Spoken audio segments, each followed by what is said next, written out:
현재 재판으로 이혼을 하기 위해서는 상대방이 우리의 혼인 관계를 파탄시키는 어떤 원인을 제공했다. 이거를 이혼을 하고 싶은 사람이 입증을 해줘야 되거든요. 대표적으로 이제 배우자의 불륜 행위 같은 것들이 있겠죠.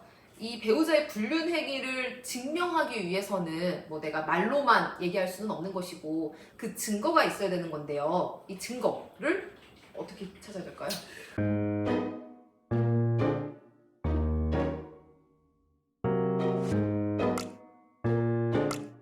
뭐 굉장히 다양하더라고요. 근데 요즘에는 이제 결국에는 스마트폰이 모든 대화 수단이 되기 때문에 스마트폰에서 약간 좀 이상한 점을 발견하면 그 후로 이제 뭐 블랙박스를 한번 열어본다든지, 그렇죠, 네네. 뭐 여러 가지 이제 뭐 구글 맵을 한번 찾아본다든지 뭐 이런. 구글 맵이 정말 잘 나와요. 네, 그러더라고. 그러면 자세하게 잘 어디 나와. 갔는지 뭐 이런 게 나오더라고요. 막 어디 모텔 나오고 이러니까. 네네. 뭐 아니면은 뭐 최근에는 이제 언제 뭐 예를 들면 형부를 시켜서 예를 들면 형부를 시켜서 그 남자를 이행한다. 이행을 해서 사진 찍어오고 그러더라고요. 어... 혹은 정말 우연찮게 맞닥뜨리는 그런 분들도 계세요. 예를 들면 내가 제주도에 갔는데 우연찮게 그 공항에 불륜하는 현장을 그렇죠. 뭐 발견한다거나 네, 뭐 이런 네, 경우도 네. 있었죠. 우리 옛날에는 간통죄가 있었을 때, 지금은 폐지됐으니까요. 그때는 뭐 모텔에서 그 상가를 하고 있는 것을 경찰 신고를 해가지고 이렇게 문 문 따고. 따고 네, 들어가서 네, 사진 네. 찍고 막 그런 것도 있었는데 그렇죠. 네, 요즘에는 간통죄가 없었기 때문에 경찰이 도움을 주지 못한다고 하더라고요.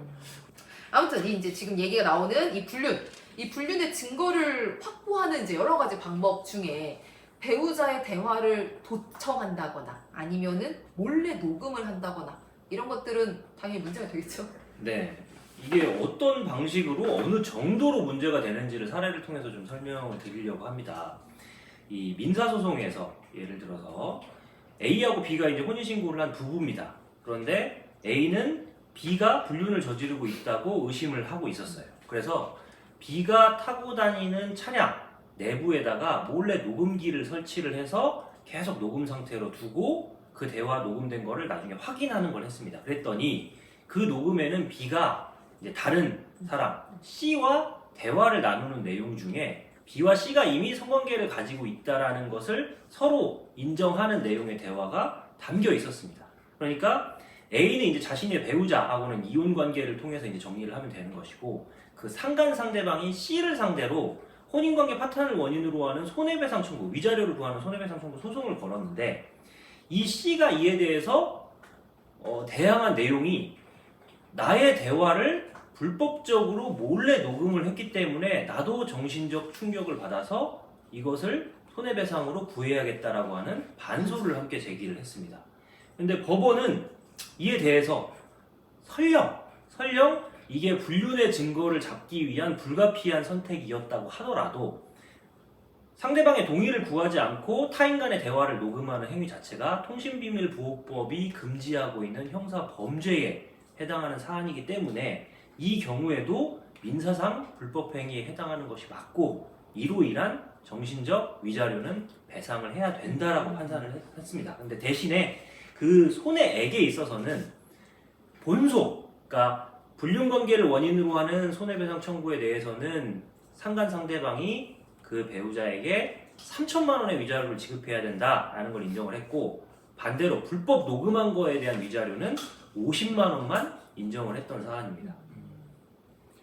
그러니까 이혼 과정에서 배우자의 어떤 유책을 저희가 입증하기 위해서 어쩔 수 없는 선택일 수는 있었겠지만 이에 대해서 법적인 책임을 본인이 부담을 해야 된다는 것도 같이 생각을 해보셔야 될 것 같습니다.